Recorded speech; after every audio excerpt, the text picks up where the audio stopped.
You are back with Get Connected. Mike Egerbo here with John Beeler. Let's talk fiber, John. You can never have too much fiber in your diet or in your internet package. Well, there's a dust-up brewing between Telus and Shaw here in Western Canada.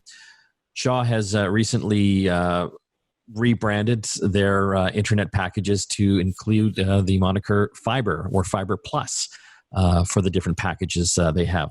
And this is interesting. Our good friend Peter here, who will be talking with, Peter Vogel, he actually reached out to me earlier in this week on Messenger and just thought, hey, I wonder if this is going to lead to any court battles.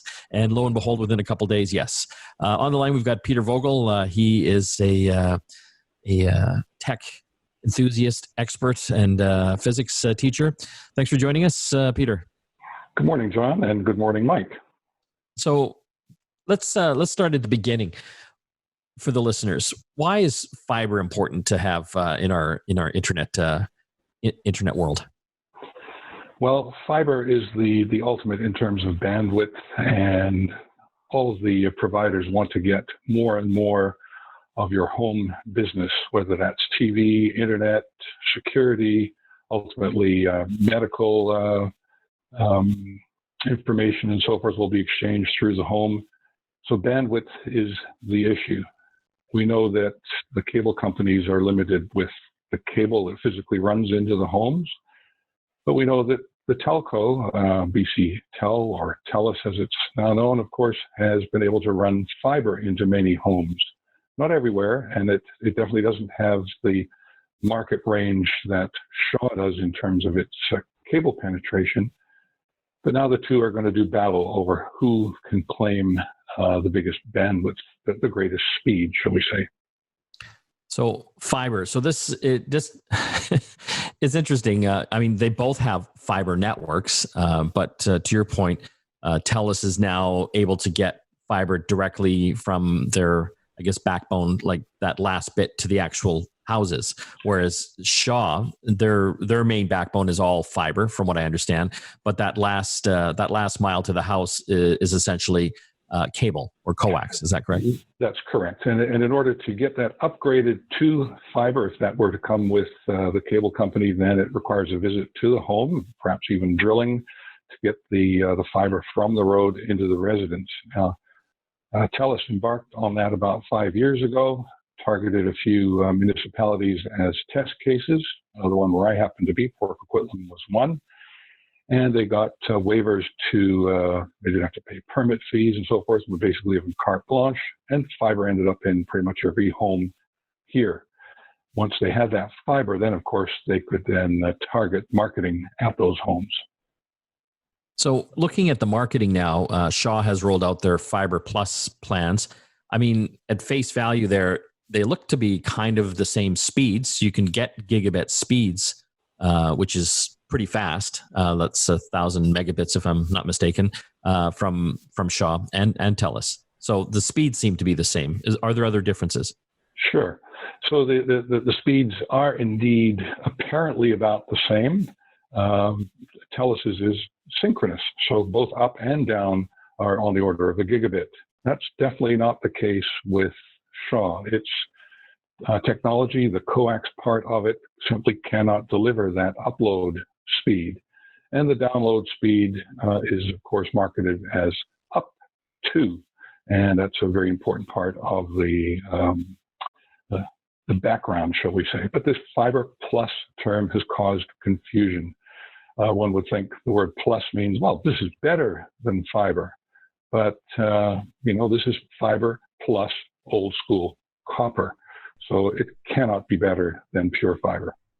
We talked about it recently when you were on talking about another topic about how the download speed is what's typically marketed, but it's sometimes really the upload speed that can really be the dramatic difference maker for some people. If you're uploading large files to YouTube or Facebook or somewhere else, or work.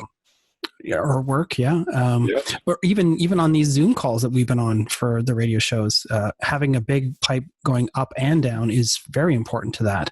Yes. So, very much so. Yes, we're all on Shaw. Yes, I have a colleague here in Port Coquitlam, and his job involves uploading converted videos. So he takes in VHS tapes and so forth and prepares them as digital equivalents, and they require massive uploads. He has to work with the Telus side of things. The Shaw speed simply would be too slow for him. So let's just contrast that. So if you were to get gigabit service from Telus, you would get 1,000 down, but you'd also get 1,000 up. Whereas Shaw, you'd be getting 1,000 down, but from what I understand, is it about 25 megabits up?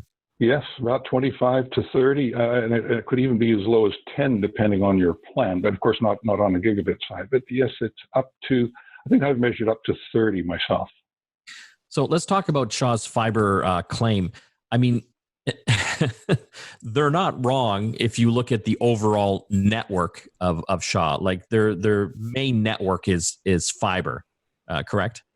Correct. 99.9, as they claim, percent of it is fiber. So the 100 meters to each house aggregated across Western Canada, their claim is that amounts to the 0.1%, shall we say. So they say 1.4 million kilometers of glass fiber across Western Canada. Would Telus be able to claim 100% fiber? On an individual customer basis, yes. Now, your neighbor and my neighbor may not be on a Telus feed, so they wouldn't enter into that. But yes, if you're on a Telus fiber, it's 100% fiber. I wonder what the judge who will be looking at this will have to take into account. Like, if they can claim that 99.9% of their network is fiber, which is true, in your thoughts, do they have the right to call it fiber? I suspect they're going to lose this one. I think the claim centers on irreparable harm and damage, and I think if we were to poll a typical group of people, they would assume that the term fiber plus means better than fiber, and that is a tough claim to uphold. Because they'd have to prove it's better than fiber. Right. Now, they're prepared to cite the speed tests from September or October 2019. This is the typical industry thing where you get Ookla or speedtest.net to test across your network. And because so much of their network, Shaw's network, is capable of gigabit download, and Telus is not, they're going to claim that our network is overall better in terms of this independent, shall we say, third-party speed measurement. So, guys, other than us geeks who are all about speeds and feeds, does anyone really care about this? Because they're essentially going to be able to get roughly the same speed from both. For, as John said, for most consumers, yep, they're not going to notice the difference. If there are individual niche requirements for especially high upload speed, they'll notice the difference for sure. And then, of course, there's the TV side of things. Shaw has aggressively marketed its Blue Curve, which at one time was Blue Sky, and before that was X1 from Comcast. They need that speed to drive that IP-based TV. John? I think it's also worth noting too that I think you'll know if you're on fiber because it's definitely not the cheapest plan that either company offers.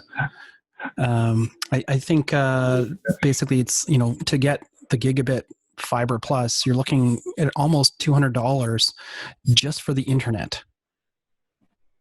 On the Shaw side? Yeah. Yeah, the cheapest sort of, say, 700 megabit plan, so 0.75, shall we say, of a gigabit, is on the order of $175, $185 for fiber plus the TV side. Right. But even that has risen on the order of 15%, and it's not clear why that is rising. Mm-hmm.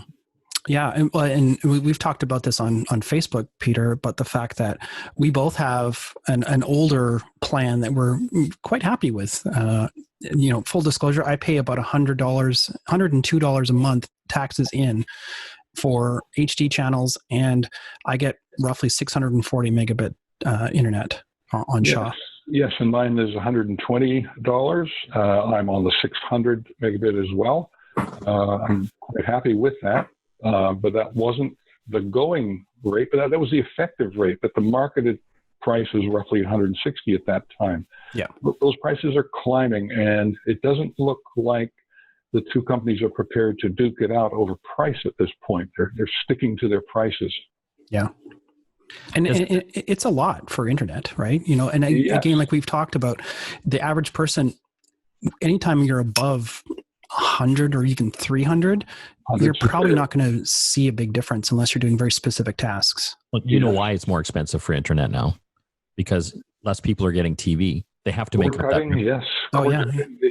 The internet is the key part of the business. Yes, the TV is ancillary. Yeah. So, I mean, these are big corporations with shareholders with revenue targets. If one area of their revenue is going down, they have to make that up somewhere.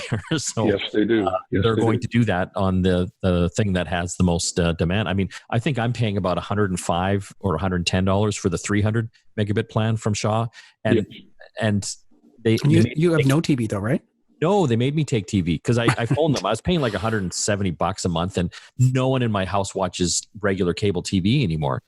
So, you know, I phoned them and I said, I don't watch TV, but they put me into a plan for $105 that basically gave me the same thing. But they made me take TV. And it's kind of funny because I've got all the, you know, all the boxes, they're sitting in a bag in my garage. Like I haven't hooked up any of the cable TV boxes to any of the televisions because everyone's just streaming stuff now through all the, you know, the streaming channels. They sure are. It's going to be interesting to watch this play out, but Shaw and Telus have done legal battle before. This is not the first time that they've taken each other to court. We'll see how it plays out. Well, it's interesting. We're geeks. I would call us geeks. Are any of you guys rushing out to get the Telus fiber? I mean, obviously we know that, you know, the upload speeds are better, but is that a big deal for you right now? Not for me. Same. My plan doesn't come up until November, and generally I do my updates and upgrades and changes around Black Friday, which is how I got the deal I have now. Smart. Right. Well, there you have it. We'll keep on this story here. Again, Telus going after Shaw for Shaw's claim of Fiber Plus. We'll see how that all turns out. Thanks for joining us, Peter. Thank you very much. We're going to have to take a break. More tech to talk after this. Don't forget to like, comment, and subscribe to our YouTube channel. Just hit that notification button to be notified about our next show.